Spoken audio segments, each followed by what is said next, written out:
Alright guys, welcome back to F1 News. Bahrain testing is over, 3 days of running and so many takeaways to get into today. The next time that Formula 1 cars will hit the track will be in Melbourne in a couple of weeks' time for the first Grand Prix of the season. Which team is the happiest? Which team is not so happy ending the day? Loads of potential implications because George Russell ends the day with the fastest lap time just ahead of Max Verstappen. The McLaren wasn't too far behind. Carlos Sainz of the Williams still holds the overall fastest lap time of the weekend based of yesterday, but the Ferrari, despite Hamilton's positive words at lunchtime, they did not have the end to the day that they would have wanted. Have they got their knowledge and they can work on it for the next couple of weeks? Or did the lack of a race sim run and the massive degradation we saw on the SF25 towards the end of the day, does that spell some concern for the Scuderia? Very much interested in your thoughts in the comments. Hit the like button if you enjoy. Subscribe if you're new as always. I'd greatly appreciate it. As always, loads of new subs over the last few days as well. Massively appreciate that. Let's crack right on. This was after yesterday's test. Helmut Marko in the evening saying, yeah, sure, Ferrari were quick today, and they were. If it wasn't for Sainz's run on what we believe was very low fuel and rather high engine mode,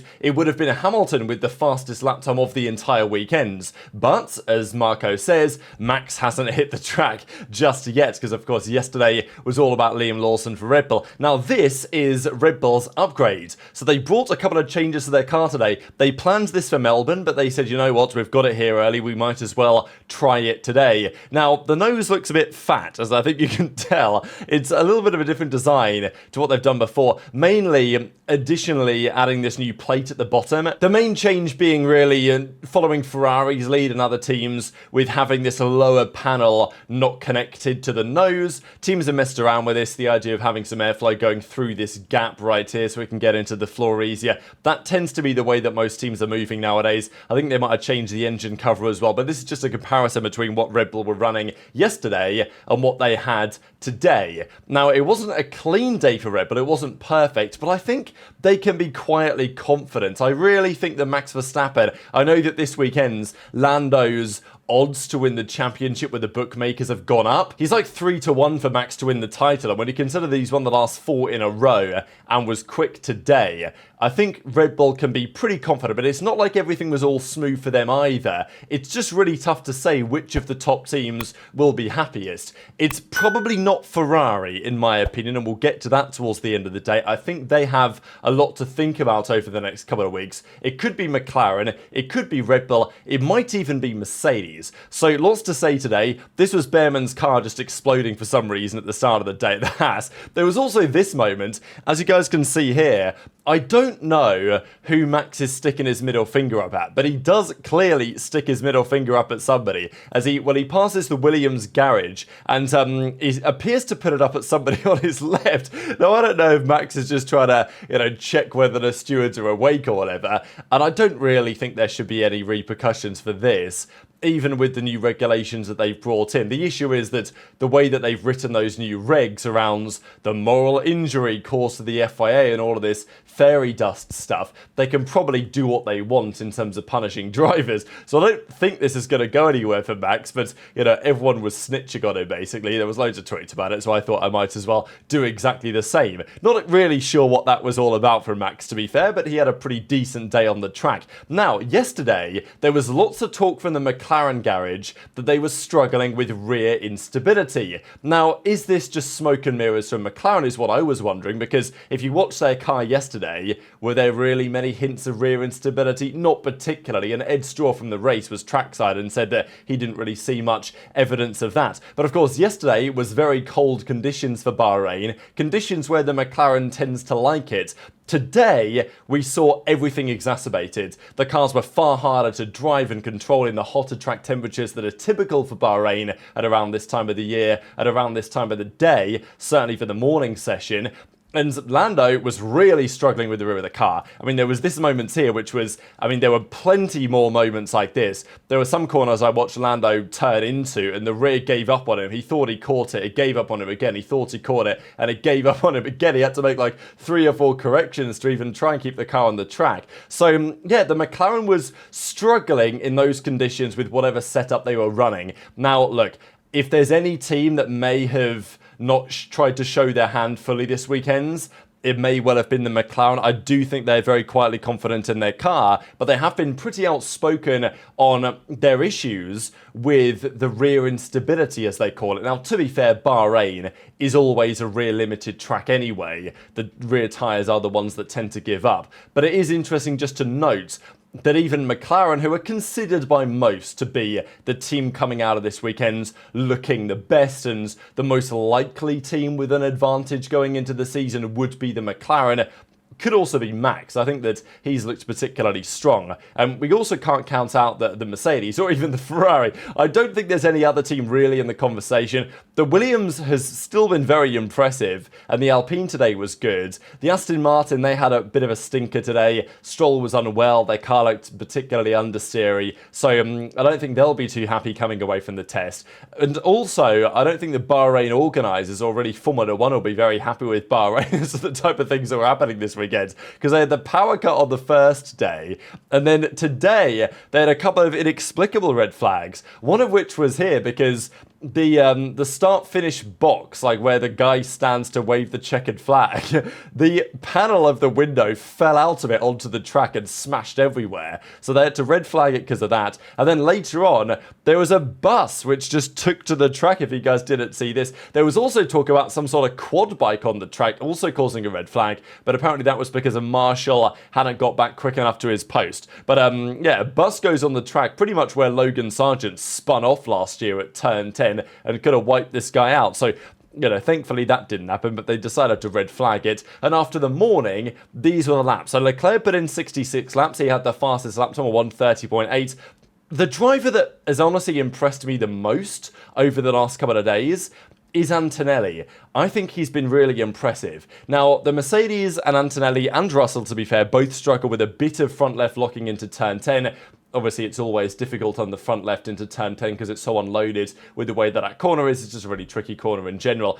But Antonelli's pace and his consistency, generally speaking, very impressive. Shouldn't be a massive surprise. They gassed this guy up. He's done loads of testing in other Mercedes cars. But he impressed me a lot over the last couple of days of testing, given his status as a rookie, of course. Now, Norris was third, Max was fourth.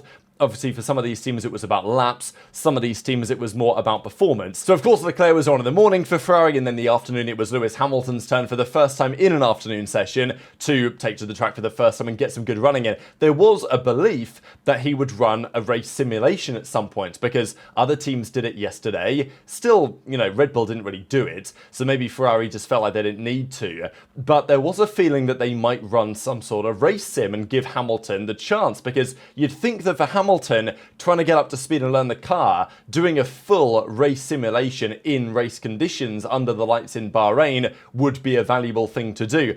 That's not how they ended the day. Now, this was George Russell driving past Hamilton, kind of waving to him. I thought that was kind of a nice moment between the pair of them. And Pierre Gasly was definitely causing some, you know, turning heads today with the performance of the Alpine.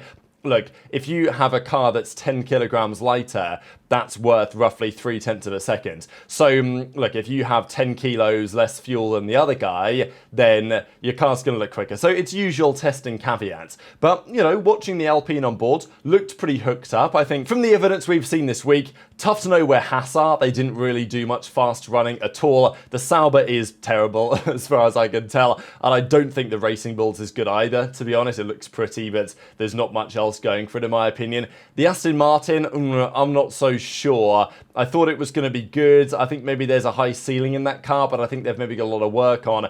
I think Williams and Alpine, like, they look like potentially two teams that could be in the mix for P5. So I guess we'll see. Aston Martin have got there for the last couple of years, and it only takes a result like Brazil for a team like Alpine to change the championship standings massively. But this was Max on the track in his new Red Bull for the first time. There was, of course, some flow visualization, paint and dye on the car as well. Always like these type of shots, all rather nice when it runs down the side pod and they can compare that to what they saw back at the factory. And at this point in the test, with 40 minutes to go, Max took the fastest lap of the day. He'd done this a couple of times before on the C3 tyre and set a 1:29.5. Now, at this time, Hamilton was in the pits, and I thought, okay, they're going to bring him out again to do another half an hour of running or whatever. That's not what they did, and we'll explain why in a second. Shortly after this, Piastri was putting in some fast laps as well. I thought the McLaren data was very interesting because the McLaren was the fastest car in Sector 2 by quite some way. Sector 2 is, mainly curves, right? Like there's not many straights in Sector 2.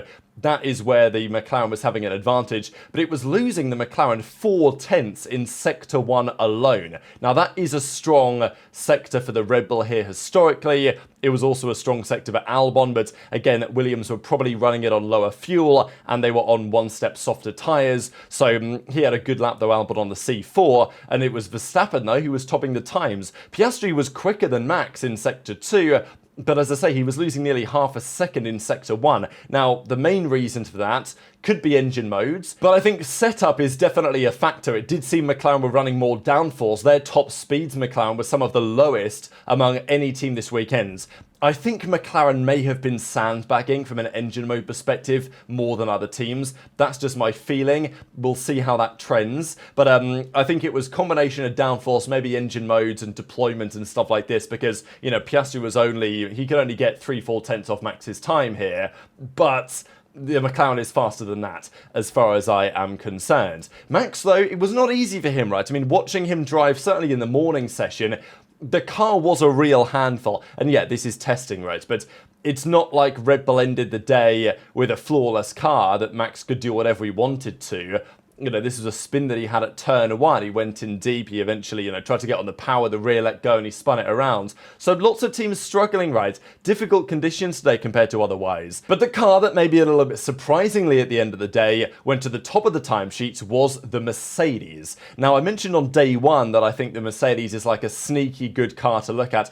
I don't know, and I still don't know, what the overall performance of the Mercedes is, but there is no doubt in my mind that this is a far more predictable car than they had last year. Even Toto was giving this take. I thought it was an interesting take from Toto because, let's say yesterday, in the conditions that they had, where the Mercedes was pretty good, it wasn't McLaren pace, but it was pretty good yesterday, Toto was like a bit concerning because let's say in Las Vegas, when the conditions were cold and the car was the fastest by an absolute mile, they were dominating in that situation. So Toto was like, we're not fastest in these type of cold conditions by a country mile. So either we're washed or we fix the problem, but we're not just going to be okay here, we're going to be okay everywhere. So I thought that was an interesting assessment, really. But yeah, Russell goes to the top of the timesheets by 2/100ths of a second. This was set a good several minutes after Max's lap time, so, track rubbering in and stuff like that, and engine modes and fuel loads, we just don't really know. But it was interesting to see both of these times come very close to each other, and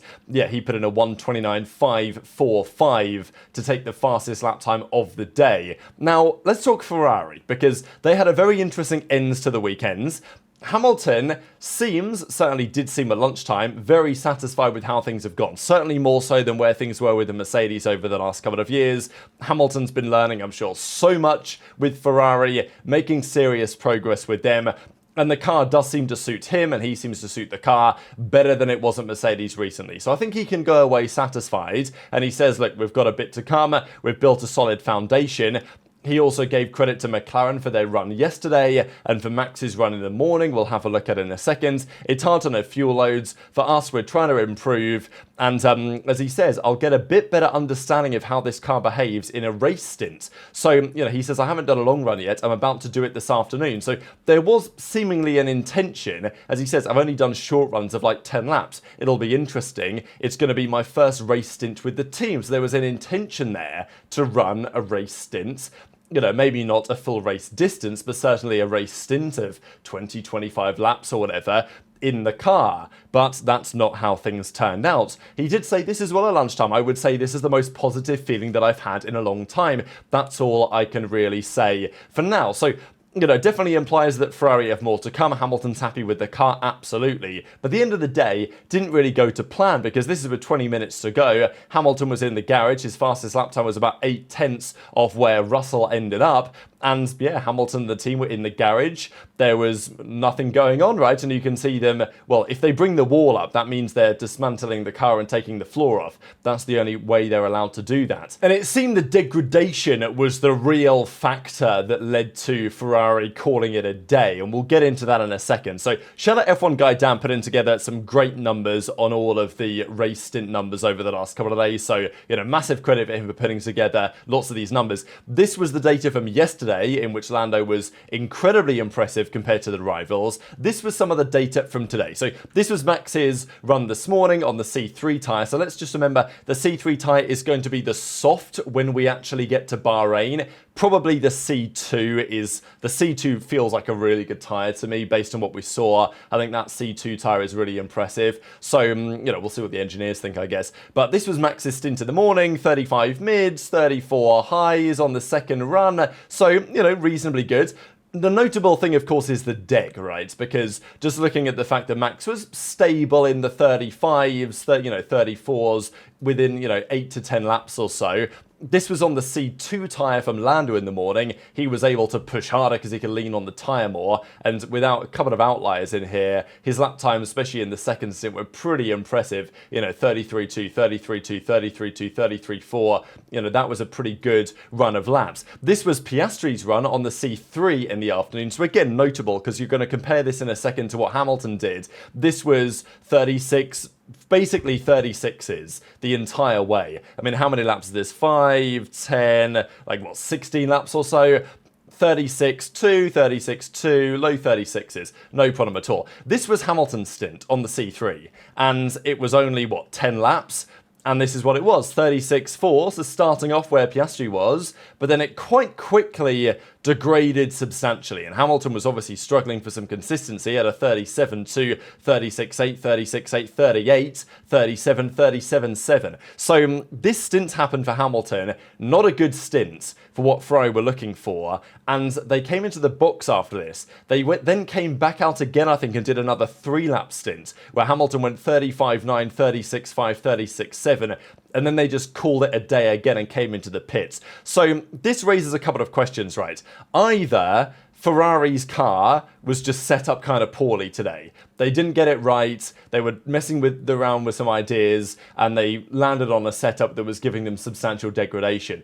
The other concerning possibility is that they've actually designed a car which is closer to the SF23 than to the SF24. They've struggled a lot the last 2 years with either the SF24, great in race trim, kept the tyres like ice cubes, but in quali they couldn't switch them on. The SF23 was absolutely the other way around. Great in quali, but the tyres would just be eaten alive during the course of a race. The Haas struggle with the same issue as well. So what the truth is with this year's Ferrari, who knows? They've attempted to find a balance. But the car yesterday in the quali runs looked pretty good. Hamilton, as I say, would have had the fastest time for the weekend if not for Sainz's run that we're pretty sure Albon even said it, low fuel, whatever, high engine mode probably. But yeah, the Ferrari looks better and much smoother in those conditions. But in the long run pace, the question is whether the deg is going to be too high. So look, that's difficult to say, but that's what some people are reading into this.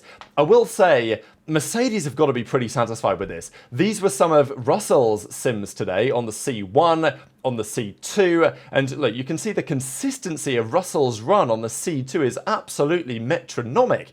I mean, look at this, 35.0, 35.1, 1.03, 1.3, 1.001. Like, that is a bonkers stint from Russell. Like, really, really impressive. I mean, I imagine his team is giving him a delta and saying, all right, 35 ones, see how many you can do. And he just bangs them out and, averages a 35.2 over the whole stint. And he did a brief stint on the C1, pushing harder. And even that, I mean, to me, okay, the driver obviously deserves a lot of credit to do stuff like this. But equally, it shows the car's performing pretty well. Because when you can deliver consistency like that with basically zero degradation, that is an impressive sign. Now, this was Oscar's run. I think we maybe missed over that or whatever. This is Oscar's run. And so if you just compare his sims on the C1 and the C2, let's just take the C1. I know that was a comparison to the C2 run from Russell, but it's kind of the same thing. Again, good consistency from Oscar here, right? 35 zeros, but it may be slightly more inconsistent. So there was a bit more deg, right? I mean, you can see at the end of the stint, he drops off to more mid-35s. And that was on the C1, the harder compound, whereas Russell was on the C2, the softer compounds, and was maintaining the tyres. So, yeah, I don't know. It's difficult to say, really, and to read into this. What do you guys think, I guess, is my question in the comment section below? Because you can look at any of the top 4 teams, and you can look at things they're going to be very happy with. I think that Max will walk away relatively satisfied. He at least said that he will on the first day, and I don't think that should necessarily have changed. McLaren, I think, will be very confident. Ferrari, there's reasons for them to be optimistic, but I think today was a cause for some concern. And Mercedes, as I said on the first day, I think they can be sneaky optimistic maybe that they have a car that could potentially challenge this year, because, it's obviously not been good at Bahrain the last few years. And to be fair, neither has the McLaren. I think that's the maybe concerning thing for other teams, is that the McLaren looked pretty damn good at Bahrain all the days this weekend, or this week, right? We're not on the weekend quite yet, even though it officially begins this evening, I guess. So congratulations, everyone, for making it to the end of another week. But McLaren has not been great at Bahrain recently, and the test is at Bahrain, and they were good. So that's the thing. Leclerc was talking about it and saying we've got to work on our balance. McLaren is strong, but it's early days for now. So intrigued to your thoughts in the comment section below. Not the amount of running that Ferrari would have wanted today. They ended the test with 382 laps. The winner on testing was Mercedes. They had 458. The loser was actually Red Bull. So, despite the fact that I actually feel like their car's pretty damn good, technically they didn't really have a great go of it. But I think especially Hamilton will have wanted more laps in the afternoon as well. So yeah, Merc, Haas, Racing Bulls, Alpine, Williams. On the day, these were the fastest lap times of the day, but that's going to do it for testing. So thanks all for watching the coverage over the last couple of days. We have a couple of weeks until Melbourne, and many of these teams will have an awful lot to figure out, and we're going to cover it all over the next couple of weeks as we get from now until what's going to be a critical start of the season in Australia, when we actually get to see what is really going on here. Because testing is testing. We can take our potential conclusions, but until Q3 in Melbourne, and frankly until the race, we're not really going to know what these numbers actually look like. So very much intrigued to your thoughts in the comments below. Hit the like button if you enjoyed, subscribe if you're new, take care, and I'll see you next time.